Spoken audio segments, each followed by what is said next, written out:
تو اللہ کے نبی صلی اللہ علیہ وسلم نے جب اس مہینے کا تعارف کراتے ہوئے ہمیں 2 چیزیں کی ہیں، تو ان 2 چیزوں کا ہمیں خوب خیال رکھنا ہے، صبر کے اوپر صبر کرنا ہے، سمجھے نہیں، اور ہمدردی جو ہے اس مہینے کے اندر خاص طور پہ کرنی ہے۔ بھائی صبر کس چیز کے اوپر کرنا ہے؟ صبر کیا ہمارے ذہن میں ایک مفہوم ہے، صبر ہم کہتے ہیں کہ بھائی مصیبت آئے گی تو صبر کریں گے۔ صبر کے معنی یہ نہیں ہے، ایک بھی صبر کے معنی ہے، ایک چھوٹے معنی ہے۔ صبر کے اصل معنی ہے کسی چیز کے اوپر جمنا۔ ایک آدمی مسلسل کوئی نیک کام کرے نا تو اس کو بھی کہا جاتا ہے کہ یہ صبر کر رہا ہے، جم رہا ہے اس نیک کام کے اوپر، جی۔ تو رمضان کے مہینے کے اندر کیا ہوتا ہے کہ آدمی بھوکا رہتا ہے، آدمی پیاسا رہتا ہے، آدمی بہت ساری چیزوں سے بچتا رہتا ہے، تو یہ بھی انسان کیا کر رہا ہے؟ صبر کر رہا ہے، جم رہا ہے، بھوک کے خلاف جم رہا ہے، پیاس کے خلاف جم رہا ہے، یہ سب چیزوں کے خلاف جم رہا ہے۔ اور اسی طریقے سے عام مہینوں کے اندر، عام دنوں کے اندر انسان کے دل کے اندر گناہ کے جذبے پیدا ہو رہے ہیں، تو انسان جو ہے کبھی کبھار ان جذبوں کو ترجیح دے دیتا ہے اور اس کے اوپر جو ہے عمل کر لیتے ہیں۔ لیکن رمضان کے اندر ہمیں ایسا نہیں کرنا ہے۔ رمضان میں اگر ہمارے دل کے اندر کوئی گناہ کا جذبہ آ رہا ہے یا کوئی گناہ کا خیال آ رہا ہے تو ہمیں اس کے خلاف جمنا ہے، ٹھیک ہے نہیں؟ کیونکہ یہ جمنے کی پریکٹس ہے، اس لیے جو ہے اللہ تبارک و تعالیٰ نے فرمایا کہ کتب علیکم الصیام کما کتب علی الذین من قبلکم لعلکم تتقون، کہ تم صبر کر کر کے گناہوں کے خلاف جم کے، ابھی گناہ کا تقاضا ہے تم نے کہا نہیں کرنا ہے روزہ ہے، ابھی گناہ کا تقاضا ہے تم نے کہا نہیں کرنا ہے روزہ ہے۔ اللہ کے نبی صلی اللہ علیہ وسلم نے فرمایا کہ اگر تم روزے کی حالت میں ہو تو کسی کو گالی مت دو، کسی کے ساتھ لڑائی مت کرو۔ فَإِنْ صَابَهُ أَحَدٌ أَوْ قَاتَلَهُ، کہ اگر تمہیں کوئی آدمی گالی دے، تمہیں کوئی آدمی غلط کہنے لگے، تمہیں کوئی آدمی لڑائی کے اوپر ابھارے، تب بھی اس کے ساتھ مت لڑو، اس کو اتنا کہہ دو بھائی آج میرا روزہ ہے، آج میں تمہارے ساتھ نہیں لڑ سکتا، سمجھے گے نہیں؟ یعنی اپنے نفس کے اوپر اتنا زیادہ کنٹرول کرو۔ جب ہم اس کنٹرول کے ساتھ اس مہینے کو گزاریں گے تو اللہ تبارک و تعالیٰ فرما رہے ہیں کہ اس مہینے کو اس طریقے سے گزارنے کی وجہ سے تم لعلکم تتقون، کہ تمہیں میں تقوی والا انسان بناؤں گا، ٹھیک ہے نہیں؟ تقوی والا انسان مطلب یعنی وہ انسان بنا دوں گا کہ جس سے اللہ تبارک و تعالیٰ محبت کرتے ہیں، گناہوں سے بچنے والا انسان، سمجھے نہیں؟ پھر آپ کو گناہوں سے بچنے کے لیے مجاہدہ کرنے کی ضرورت نہیں، ہماری عادت ہی بن جائے گی گناہوں سے بچنا، لیکن اگر ہم رمضان کے مہینے میں کیا کر لیں گے؟ صبر کی تھوڑی وہ پریکٹس کر لیں گے، ایک یہ۔ دوسرا، رمضان کے مہینے میں بھائی ہمدردی کرنی ہے، ہمدردی خاص، ہمدردی کا تو ہمیں حکم پورے سال ہے تمام دنوں میں، لیکن رمضان میں خاص طور پر ہمدردی مال کے ذریعے سے بھی بھائی ہوتی ہے۔ اللہ تبارک و تعالیٰ نے جن لوگوں کو مال دیا ہے وہ مال کے ذریعے سے ہمدردی کریں۔ بخاری شریف میں اللہ کے نبی صلی اللہ علیہ وسلم کے عبداللہ ابن عباس رضی اللہ تعالیٰ عنہ نے اللہ کے نبی صلی اللہ علیہ وسلم کے رمضان کا تذکرہ کیا ہے، تو رمضان کا تذکرہ کرتے ہوئے اللہ کے نبی صلی اللہ علیہ وسلم کے بارے میں عبداللہ ابن عباس رضی اللہ عنہ کہہ رہے ہیں کہ جب رمضان کا مہینہ آتا تو اللہ کے نبی صلی اللہ علیہ وسلم کا جو خزانہ ہوتا تھا، چیزیں ہوتی تھی، گھر کا جو ساز و سامان ہوتا تھا، اس کو سب کو تقسیم کر دیتے تھے۔ ایسا لگتا تھا جیسے اللہ کے نبی صلی اللہ علیہ وسلم کر رہی ہی مرسلہ، آندھی آ گئی، سب صفایا کر دیتے تھے کہ بھائی یہی تو نیکیاں کمانے کا سیزن ہے۔ رمضان میں جیسا کام کریں گے اللہ تبارک و تعالیٰ پورے سال ان کاموں کی توفیق دے گا، ٹھیک نہیں؟ رمضان میں جتنی نیکیاں کریں گے اللہ تبارک و تعالیٰ پورے سال ان نیکیوں کے کرنے کی توفیق دیں گے، سمجھے نہیں؟ اس لیے رمضان میں زیادہ سے زیادہ دوسروں کی ہمدردی کریں، زیادہ سے زیادہ دوسروں کے حقوق ادا کریں۔ اللہ تعالیٰ نے مال دے رکھا ہے تو زیادہ سے زیادہ دوسروں کی مدد کریں، ہم صرف زکوٰۃ ہی نہ دیں، نہیں بہت دوسرے طریقے سے بھی ہم لوگوں کی مدد کریں، سمجھے نہیں؟ اور جو ہے اگر اللہ تعالیٰ نے جان دے رکھی ہے تو جان کے ذریعے سے جو دوسروں کی ہم مدد کریں۔ کچھ بھی نہیں دے رکھا تو بھائی ہم رمضان کے اندر اپنے جو عبادات کرتے ہیں ان عبادات کے اندر ہمارے جو پیچھے لوگ گزر چکے ہیں ان کی نیت کریں کہ اللہ اس میں ثواب ان کو بھی دینا، سمجھے گی نہیں؟ پوری امت کے حالات کس طریقے سے چل رہے ہیں، کتنے حالات وہ خراب ہو چکے ہیں، پوری جو ادھر ادھر کی جتنی بھی قومیں ہیں وہ سب مسلمانوں کے اوپر کیلی پڑی ہیں، سمجھے کہ نہیں؟ ہر قوم، ہر جو ہے آدمی کی زبان کی ہے کہ ختم کر دو، مار دو، کس کو مارنا ہے بھائی؟ ہندو سے پوچھو کس کو مارنا ہے؟ مسلمان کو۔ عیسائی سے پوچھو کس کو مارنا ہے بھائی؟ مسلمان کو۔ اس سے پوچھو کس کو مارنا ہے؟ مسلمان۔ سب مسلمان کو مارنے کے تلے ہوئے ہیں، سمجھے کہ نہیں؟ تو ایسے جو حالات چل رہے ہیں ان حالات کے لیے بھی دعا کریں کہ اللہ جو یہ حالات ہیں ان کو تبدیل فرما دیجیے، سمجھے کہ نہیں؟ ان حالات کو بدل دیجیے کہ ہمارے بدعمالیوں کی وجہ سے جو ہے دوسری قوموں کے دلوں کے اندر ہماری نفرت پیدا ہوگی، یہ ہماری بدعملی، سمجھے نہیں؟ تو ہمارے اعمال کو سدھار دیجیے تاکہ جس طریقے سے وہ قومیں کل دعا کر کر کے ہماری حکومت مانگا کرتی تھی تو آج بھی ان قوموں کے دلوں میں ہماری ویسی محبت کا فرما دیجیے، پیدا فرما دیجیے۔ آج بھی وہ لوگ دعا کیا کریں کہ بھائی دعا کرو مسلمانوں کی حکومت آ جائے، ٹھیک ہے. پہلے یہ لوگ دعا کیا کرتے تھے کہ نہیں, کہ جب دیکھتے تھے کہ بھائی مسلمان اتنے اچھے ہوتے ہیں تو یہ دعا کیا کرتے تھے اپنے گرجا گھروں میں, مندروں میں دعائیں ہوتی تھیں کیا کیا اپنے رب سے کہتے تھے یہ لوگ کہ اللہ مسلمانوں کی حکومت دینا ہمارے اس میں, ہندوؤں کی حکومت مت دینا. کیوں؟ کیونکہ مسلمان جہاں حکومت کرتے ہیں سب کو امن کے ساتھ, اطمینان کے ساتھ, سب اچھا کام کرتے ہیں. ہم برے ہو گئے تو اس وجہ سے جو ہے اللہ تبارک و تعالیٰ لوگوں کے دلوں کو اچھے دے. تو رمضان کے مہینے میں ہم خوب دعائیں بھی کریں کہ اللہ یہ جو حالات ہو گئے ان کو بدل دے, ہمارے اعمال کو بھی بدل دے, ہمارا سوچنے کا طریقہ بھی بدل دے. لیکن ہم بالکل پھسٹی ہو گئے عمل کے میدان میں, ہر برائی کے اندر آگے, ہر اچھائی کے اندر پیچھے. تو یہ دعا کریں کہ اللہ ہمیں اچھی قوم ہے, ہم مسلمان قوم ہیں, مسلمان ہوتے ہی اچھا ہے, اللہ ہمیں اچھا بنا دے, امت کے ایک ایک فرد کو اچھا بنا دے. لیکن آپس میں لوگوں کو دعوت بھی دیں زیادہ سے زیادہ اچھا بننے کی, برے کاموں کو روکنے کی دعوت دیں آپس میں. لیکن یہ رمضان جو ہے اس طریقے کا, یہ کسی کو برائی سے روکنا, یہ بھی اس کے ساتھ ہمدردی. جی ہم کیا سمجھتے ہیں کہ بھائی سامنے آگ جل رہی ہے سامنے, سمجھے, ایک آدمی آگ کی طرف جا رہا ہے تو ہم اس کو آگ سے روک دیں تو یہ کیا کیا, ہم اس کے ساتھ ہمدردی کی کہ نہیں کی. تو اسی طریقے سے بھائی آخرت کے اندر جہنم ہے, ایک آدمی اپنی اتنی بری زندگی گزار رہا ہے کہ جہنم کی طرف جا رہا ہے, ہم نے اس کا ہاتھ پکڑ کے اس کو جنت کے راستے چلا دیا, تو ہمدردی کی کہ نہیں. تو اس طریقے سے بھی ہم ان کی ہمدردی کریں, دنیا کے اعتبار سے بھی ہمدردی, آخرت کے اعتبار سے بھی ہمدردی. یہ دو صفات کے ساتھ ہم رمضان کی مہینے کو گزاریں تو اللہ تبارک و تعالیٰ میں بہت نفع دیں گے. تیسری ایک اور چیز, عبادات کو عبادت بنا کے ہم جو ہے اس رمضان کے مہینے, عبادات کا مہینہ ہے, سمجھے کہ نہیں, نیکیوں کا جو ہے وزن بڑھ جاتا ہے اس مہینے کے اندر, سمجھے نہیں. تو عبادات خوب سے خوب کریں, لیکن عبادات کو عبادت بنا کے کریں, سمجھے کہ نہیں. ہم کیا کرتے ہیں کہ بھائی عبادت ہے تو اس کو بس ایک کرنے کی فکر ہوتی ہے, لیکن عبادت بنا کے کرنا یہ ہمارے ذہن میں نہیں ہوتا. مثال تراویح ایک عبادت ہے, سمجھے کہ نہیں. اللہ کے نبی صلی اللہ علیہ وسلم نے ارشاد فرمایا کہ رمضان ایک ایسا مہینہ ہے کہ اس رمضان کے مہینے میں ایک چیز تمہیں اللہ تعالیٰ کی طرف سے دی گئی ہے اور ایک چیز میں تمہیں گفٹ دے رہا ہوں.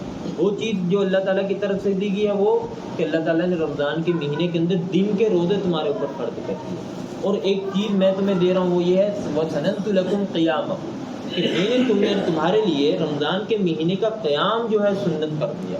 سمجھے کہ نہیں, رمضان کے مہینے کا قیام مطلب تراویح, کہ بھائی تراویح پڑھا کرو, سمجھے نہیں. تو ہم سب تراویح پڑھتے ہیں, لیکن ہمارا تراویح پڑھنے کا تھوڑا نظریہ دیکھیں. ہم تراویح کس طریقے سے پڑھتے ہیں, صرف تراویح پڑھنے کے, سمجھے نہیں. تو اس لیے کیا کرتے ہیں ہم, بھائی تراویح تو پڑھنی ہے, ٹھیک ہے نہیں, تو بھائی کسی ایسی جگہ پڑھیں جہاں پر آدھے گھنٹے میں, سمجھے نہیں. تو اگر ہمارے امام صاحب جو ہے 40 منٹ 50 منٹ 1 گھنٹہ لگا بھی دیتے ہیں تو ہم امام صاحب سے کیا کہتے ہیں, امام صاحب مرضی ہے تھوڑی تھک کے جانے, سمجھے کہ نہیں. امام صاحب دیکھ لو, ایسی باتیں ہوتی ہیں کہ نہیں. اور جہاں پر تھوڑا بہت ہمارا زور ہوتا ہے تو امام صاحب آئندہ سال ہم دوسرے ہی آدمی کا انتظام کر لیا کریں. بتلاؤ آپ جو ہے 1.25 گھنٹہ لگا دیتے ہو, سمجھے نہیں, 1.25 گھنٹہ لگا دیتے ہو, اور ہمیں جو ہے 15 منٹ پہلے فارغ ہو کے باہر باتیں بھی تو کرنی رہتی ہیں, سمجھے نہیں, وقت بھی تو ضائع کرنا رہتا ہے, ہمیں اس کے لیے 15 منٹ کم پڑ جاتے ہیں. مطلب ہم کیا کرتے ہیں تراویح سے جلدی فارغ ہو کے وہاں کھڑے ہو جائیں گے مسجد کے باہر, ہے نا, اور مسجد کے باہر کیا کریں گے, سمجھے کہ نہیں, تذکرہ ہوتا ہے, اچھا یار بڑی بچہ کدھر ہو جائے, بہت سخت رہا یار, ایسے عجیب سے تذکرے. یہی وقت ہم عبادت کے اندر گزارتے ہیں, ہے نا, تو کتنا فائدہ ہوگا. امام صاحب کو ہم وہ دیں, امام صاحب آپ 2 گھنٹے تراویح جو ہے نا, تراویح یہ پوری رات کی عبادت ہے. تراویح جو ہے پوری رات کی عبادت ہے. ہمیں پوری رات کی عبادت کو اگر امام صاحب 1 گھنٹے میں بھی کر دیتے ہیں اس کے اوپر ہمیں اعتراض پیدا ہو جاتا ہے. ٹھیک ہے, ہم امام صاحب کو حوصلہ دیں, ہم ایسے امام صاحب کو لائیں کہ جو بھائی امام صاحب اچھے طریقے سے پڑھانی ہے. تراویح پڑھتے ہوئے ہمیں ایسا لگنا چاہیے کہ ہم اللہ کے سامنے کھڑے ہیں, ٹھیک ہے نہیں, ہم قرآن سننے ہیں, مذاق تھوڑے نہ اڑوا رہے ہیں. بہت سی مرتبہ ایسا ہوتا ہے, اللہ کے نبی صلی اللہ علیہ وسلم نے فرمایا کہ بہت سارے لوگ ایسا قرآن پڑھتے ہیں کہ قرآن ان کے اوپر لعنت کر رہا ہوتا ہے, ٹھیک ہے نہیں. ہم کس طریقے سے قرآن پڑھتے ہیں, مثال کے طور پر قرآن کس طریقے سے لعنت کرے گا, سمجھے, اپنے پڑھنے والے کے اوپر کہ بھائی یہ قرآن کے اندر ہے الحمدللہ رب العالمین, لیکن ہم نے امام صاحب کو پیچھے سے پریشر میں ڈال رکھا ہے. تو امام صاحب کہتے ہیں کہ الحمد ہو چاہے الحمد ہو, جے بھی ہو بھائی ادا ہو, ہم تو جلدی سے کریں ورنہ مقتدی لوگ جو ہیں ہمیں پکڑ لیں گے. امام صاحب بتلاؤ آج سے 1.5 گھنٹہ ہی لگا دیا یار تم نے, یہ کوئی بات ہوئی یار امام صاحب, ٹھیک ہے. تو اس لیے امام صاحب ہر الفاظ کی رعایت نہیں, قواعد کی رعایت نہیں، کچھ کسی کی رعایت نہیں. تو ایسا جب ہم پڑھیں گے، مثال کے طور پر ایک بات ہو، ایک ہم نے کسی آدمی کے لیے کوئی چیز گفٹ دی، وہ ہماری گفٹ کو جو ہے ایسے توہین کرے ہماری گفٹ کی، تو ہمیں اچھا لگے گا؟ ہمیں اچھا لگے گا؟ ہم کیا کہیں گے؟ اچھا بتاتے ہیں، سمجھے؟ تو ایسے ہی اللہ تبارک و تعالیٰ کہتے ہیں کہ میرے کلام کو تم اتنا بگاڑ کے پڑھ رہے ہو، تو اس سے رحمت نازل ہوگی ہماری مسجد میں؟ نہیں. سب سے پہلے تو امام صاحب کے اوپر لعنت نازل ہوگی، اور امام صاحب کے توسط سے الحمدللہ ہماری جو پوری مسجد ہے اس کے اوپر لعنت نازل ہوگی. کیوں؟ کیونکہ قرآن کا مذاق اڑایا جا رہا ہے. یہ بھی ہے اللہ کے نبی صلی اللہ علیہ وسلم نے فرمایا کہ بہت سارے قرآن کے قاری ایسے ہوتے ہیں جن کے اوپر قرآن لعنت کر رہا ہوتا ہے کہ تو مجھے اتنا بگاڑ کے پڑھ رہا ہے یار، مجھے اتنا بگاڑ کے پڑھ رہا ہے، تو میں اللہ کا کلام ہوں، تو میرے آداب پہ نہیں پتہ، جہاں پھر تو ملیں گے تجھے قیامت کرے. ٹھیک ہے؟ تو یہ اس چیز سے ہم پرہیز کریں نا، عبادت کو عبادت بنا کے کریں، عبادت کو عبادت بنا کے کریں. ایک اور میں آپ کو بات بتاؤں، سچ بات بتلاؤں، بہت سے لوگوں کو عجیب لگے گی. مجھے مفتی صاحب یہاں پر بیٹھے ہیں، مفتی صاحب کہیں گے مولانا کہ آپ نے یہ بات تھوڑی بے موقع کر دی. اگر ہم لوگوں میں اتنی طاقت نہیں ہے کہ بھئی ہم قرآن کے ساتھ تراویح پڑھیں، تو بھئی ہم لوگ قرآن کا مذاق اڑانے کی بجائے، سمجھے کہ نہیں، صرف تراویح پڑھ لیا کریں صورتوں کے ساتھ. کسی جگہ پر اپنی الگ سے جماعت کرا لیا کریں، سمجھے کہ نہیں. وہ 20 منٹ میں صورتوں کے ساتھ تراویح پوری ہو جائیں گی. اس سے جو ہوگا ہمیں تراویح کا کم از کم جو ہے ثواب مل جائے گا. قرآن کا ثواب نہیں ملے گا لیکن تراویح کا ثواب مل جائے گا. اس سے جو ہے ہمارے اوپر اللہ تعالیٰ کی لعنت نہیں ہے، قرآن ہمارے اوپر لعنت نہیں ہے. اگر ہمیں ایسا ہے تو ہم سورت کے ساتھ تراویح کریں. برائے مہربانی ہمارے اپنے جذبات کی وجہ سے، اپنی خواہشات کی وجہ سے ہم امام صاحب کے اوپر پریشر ڈال کر اس کو قرآن کو اس درجے تک اتارنے کی وہ مجبور نہ کریں کہ قرآن ہم سب کے اوپر لانا چاہیے. نہیں، میری بات پوری نہیں مان رہے ہے نا، یہ ہماری ایک کمی ہے. میرے بھی جذبات ایسے ہیں، سمجھے نہیں. میں بھی اگر ہوتا ہوں، پیچھے کھڑا ہوتا ہوں، تو مجھے بھی ایسے لگتا ہے جلدی جلدی فارغ ہوں، کچھ کریں، کیونکہ دماغ ہی ہم نے دنیا کی چیزوں میں اتنا ملوث کر دیا کہ جو ہے ابھی گھر کے اندر ہم بیٹھے رہیں گے، کوئی کام ہمیں یاد نہیں آئے گا. آ کے اللہ تعالیٰ کے سامنے جیسے ہی کھڑے ہوں گے، ابھی نیت باندھی نہیں تو بہت اپنا ضروری کام ہوتا ہے، یار امام صاحب جلدی جلدی کرو، میں جاتا ہوں ضروری کام کرنا ہے، اور باہر نکلے نہیں اور ضروری کام جو ہے وہ، کیونکہ یہ شیطان کی طرف سے ہمارے دماغ کے اوپر جو قبضہ ہوگا وہ اس کا اثر ہوتا ہے. سمجھیں گے؟ ہمیں اس چیز کو تھوڑا وہ کرنا ہے. ٹھیک ہے نا بھائی؟ تراویح کے لیے آپ لوگ قرآن میں ہے نا کہ بھائی اس طریقے سے ہم انشاءاللہ قرآن کو قرآن بنا کے کیا کہیں گے، اپنی امام صاحب قرآن بنا کے پڑھنا ہے اس کو. ٹھیک ہے نہیں جی؟ اگر نہیں ہوتا تو ہم سورۃ تراویح پڑھیں گے. ٹھیک ہے نا بھائی؟ ہے نا؟ تو اس چیز کا بھی خیال رکھیں. رمضان کے اندر قرآن کی زیادہ سے زیادہ تلاوت کریں. ٹھیک ہے نہیں؟ اور اگر اللہ تبارک و تعالیٰ نے موقع دیا تو قرآن کا ترجمے والا قرآن پڑھ لیں. ہم سمجھیں کہ نہیں، قرآن کو سمجھیں، اور جو ہے زیادہ سے زیادہ نفلوں کے اندر اپنا وقت گزاریں، دعاؤں کے اندر اپنا وقت گزاریں. اللہ تبارک و تعالیٰ. ایک اور میں بات کروں، اللہ کے نبی صلی اللہ علیہ وسلم نے فرمایا کہ للصائم فرحتان، سمجھیں کہ نہیں، فرحت عند لقاء ربه و فرحت عند افطاری. ایسا عند صیام میں ایسا کچھ الفاظ ہیں جس کا میں مفہوم ادا کرتا ہوں. سمجھیں کہ نہیں کہ اللہ کے نبی صلی اللہ علیہ وسلم نے فرمایا کہ روزے دار کو 2 خوشیاں دی جاتی ہیں. روزے دار کو 2 خوشیاں دی جاتی ہیں. ایک خوشی تو اس کو جب وہ اللہ تعالیٰ سے ملے گا تب حاصل ہوگی. سمجھیں کہ نہیں؟ وہ خوشی کیا ہوگی؟ اللہ تبارک و تعالیٰ نے کہا ہے کہ نہیں کہ روزے ہر چیز کے بارے میں کہہ دیا، یہ کام کرو اتنا ثواب، یہ کام کرو. روزے کا نہیں بتلایا، روزے کے بارے میں کہا اس کا تو میں پرسنلی ثواب دوں گا انسان کو، کتنا دینا ہے وہ میں دیکھوں گا. سمجھے کہ نہیں؟ تو یہ جب وہ آدمی روزہ دار جو ہے اللہ تعالیٰ سے ملے گا تو کہے گا اللہ اتنا روزے کا ثواب کیا، میں تو پوری زندگی روزے رکھتا رہنا جب مجھ سے پتا ہوں گا. سمجھے کہ نہیں؟ لیکن جتنے اس کو رکھے ہوں گے نا اس کے اوپر اللہ تعالیٰ اس کو خوش کر دیں گے کہ مزہ آ گیا یار اتنا ثواب. سمجھے نہیں؟ ایسا تو جب اللہ تعالیٰ سے ملے گا ایک خوشی وہاں پر آتی ہوگی. دوسری خوشی جو ہے روزے دار کو ملتی ہے جب وہ روزہ افطار کرتا ہے. سمجھے نہیں؟ تو محدثین نے لکھا ہے اس خوشی کا مطلب پتہ ہے کیا ہے کہ اللہ تبارک و تعالیٰ جب روزے دار روزہ افطار کر رہا ہوتا ہے تو اس وقت اللہ تبارک و تعالیٰ اس کی طرف خاص متوجہ ہوتے ہیں، اس کی دعاؤں کے اوپر فرشتے آمین کہہ رہے ہوتے ہیں.